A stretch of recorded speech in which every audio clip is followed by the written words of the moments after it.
Attention please. This uploading is only for educational purpose.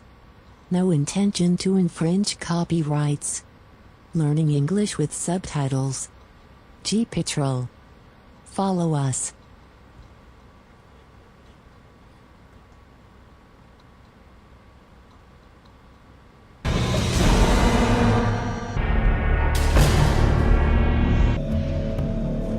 The plan on that weekend was pretty much to arrive on Friday and to leave Sunday afternoon. Lightning flashes. As a technician for the telephone company, Jeff Gonzalez is adept at rigging surveillance gear for Bigfoot investigations. I set up all of our electronics, the night vision cameras, motion detectors, hoping something was going to happen. I got the camera ready, Jeff. Just turning it on. Everything was normal. We had dinner. Everything was pretty quiet. One of the men looks at the undergrowth and seems spooked. You okay? Yeah, just about done here. Their camera was scanning the woods. Only it was the campers who felt watched. While the men set up their camp, something seems to be watching. As they settled in for the night, heavy storm clouds approached. Sierra weather is unpredictable. When a big storm hits, survival in the backcountry is an iffy proposition. It started to rain really hard. All of us are in one tent. The tent started to leak. I was half soaked. The sleeping bag was soaked. I mean, it was like a camping trip from hell. We were debating, should we leave now? And then it's complete darkness outside, so we said, you know what, we better not. Then, they heard the howling. That scared me so bad. I was feeling it in my stomach. There's some very famous sounds that have been recorded in the Sierras, screams and howls, really well documented. It was getting louder and louder and louder, and it was coming straight for us. We recorded some awesome audio that it'll make your skin crawl. Let's try to be quiet.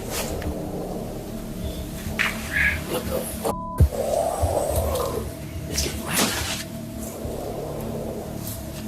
There's again, not a bear or a lion. Maybe he's right on top of us. Oh my God, I got it on record. That was the actual recording. The dawn sky. When morning arrived, they were all safe. Only the sense of security didn't last long. The roads are very treacherous. The waters can get up to 5 feet on the dirt road, and you're lucky you're going to get in or out. So that's what really scared us. Stranded inside enemy lines, they knew they had to go. We started throwing everything in the trucks to get out of there as soon as we can. I started my truck, and my wheels started to spin. I did not have any traction at all. I was pretty much dead in the water.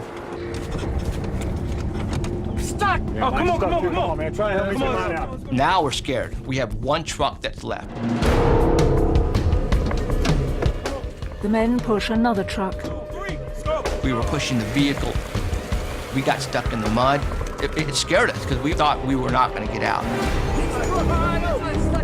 Let's go! They all crammed into the 4x4. It was their last hope to make it out of Bigfoot Valley. It usually takes us 15 minutes. That morning, it took us almost 2 hours to get out. Water drips off the branch of a pine tree. A couple days later, they returned to retrieve the vehicle they'd left behind. But somehow, the secluded road had changed. We started to run into barricades. Somebody physically placed tree limbs in the dirt road. That's when I started looking around. It started to get a little bit scary. A couple of days before, these things weren't on the road.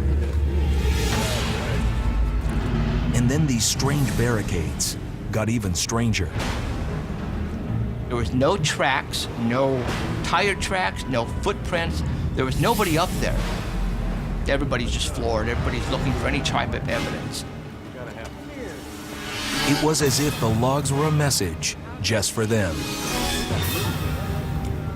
When you go into areas that are occupied by a Bigfoot, they will do things to keep you out. People that research Bigfoot, they know right away when they start seeing these barricades, that's a Bigfoot. Not a human, it's a Bigfoot. And Bigfoot's work went on and on. There was 4 barricades. First 3 were regular tree limbs that anybody could have placed in the road. 4th barricade really blew my mind. Must have weighed over 1,000 pounds.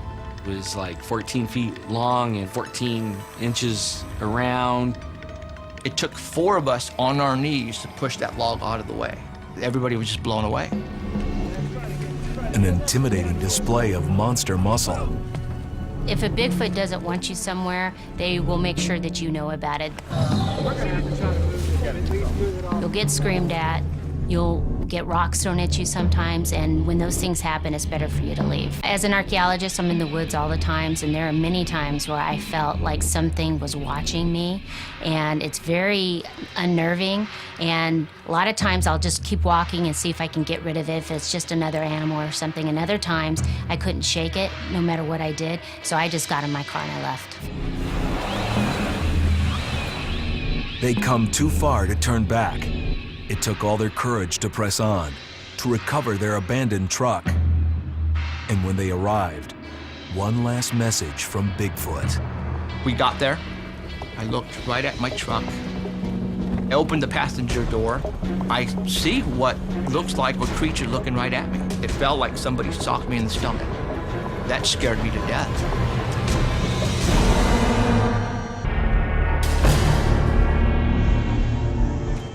A mountainous landscape. The Sierra Mountains of California. Bigfoot territory. In 2011, a storm forces a research group to abandon their vehicle in the mountains. The driver leaves the truck. Days later, when they returned, they found that Bigfoot had left his calling card. We arrived at the spot. I got out of the truck. I started to walk, looking very carefully for any type of footprints. I opened the passenger door, and I had to catch my breath. It's a picture right on the window. Jeffrey, all of a sudden, he had this sick look. I mean, it absolutely looked like he saw a ghost. I almost went down on my knees. It was so intense, it was so in your face. It looked like somebody was looking right at me, you know. That scared me. On Jeff's window was a massive smudge, the oily outlines of a beastly face. It freaked me out so bad, I was just like frozen. We all knew it was a Bigfoot. A Bigfoot made that impression on the window. Everybody was intent. Is whatever left the impressions on these windows still here? So that got us to thinking really, really quick. Let's just get our trucks going and let's get out of here. On the way down, I'd call my friend, Mickey Burrow, who's in law enforcement. He's a forensic expert. And he starts to laugh at me. And I said, we have the best evidence, I think, ever of what we think this is, a Bigfoot. He was very excited. Initially, he asked me to just come take a look at it and photograph it for him, which I had no problem doing. As a crime scene investigator with 16 years on the job, Mickey Burrow is familiar with cases of murder and mayhem. What could he do with a Sasquatch-sized smudge on Jeff's car window? I approached this as if it was a crime scene, just trying to figure out what exactly it is I'm looking at. Soon, the face print came into focus. We're looking at a very large creature. The lips in width were 8 inches across, and the nostrils were 6 inches across. And I'm thinking, you know what, if there's going to be DNA here, it's probably in the best state that we're going to find it in is right here. He got the DNA, and he enclosed them in the tubes, Within all that slobber, is there the means for identifying the monster? After the test, it came back that it had human possible contamination, which was very odd to me because when Mickey took the samples of the DNA, he was very careful with it. At all times, gloves were worn. Our faces were far apart from the windows to make sure that we didn't breathe on them. The team may have contaminated the samples with their own DNA. Another theory argues that the presence of human DNA points to Bigfoot's half-human heritage. It's a question still waiting for answers. Even without DNA proof, Mickey and Jeff are impressed with the physical evidence. When I saw that face in the window, I knew exactly what I was looking at. There's something out in those woods that you need to be very careful now. We don't know what else is out there. I mean, this could be the find of the century. There are creatures out there that have yet to be discovered, and this could be one of those creatures. Clouds race across the sky over a valley. 75 miles down the Central Valley, another town sits alongside rugged wilderness. Only here, rather than Bigfoot, trouble arrives with tiny, terrifying steps. Caption, Evil Gnome. The quiet river town of Porterville, California. Its historic main street is reminiscent of an earlier time, when gold seekers and settlers braved the mountains to find their fortunes. In this frontier town, sometimes evil greets newcomers.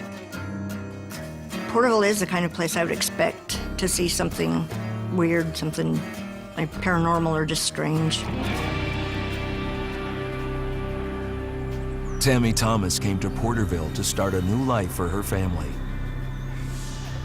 A widow and single mother, Tammy was hoping to move past misfortune. She had found a house along the Tule River west of town. We had lived with my parents for a while after our house burned down. I was so happy to have my own home again where me and the kids could be comfortable and they had a place where they could go run and play and just be kids. Tammy enjoyed being outdoors and began to plant a little garden. It was a pretty big piece of property. We used to have chickens, peacocks, dogs, cats, anything you could think of, we had it. They soon realized their new home wasn't as peaceful as it appeared. The house by the river. I started feeling that something wasn't right. I began hearing noises that I could not explain. We would hear what sounded like somebody running or something running really, really fast. Someone enters a shed. There was an old shed beside the house. None of the animals would go near it. My dogs, the neighbors' dogs, nothing would go near that shed. I started feeling nervous. Something was there that shouldn't have been. She climbs on the bed.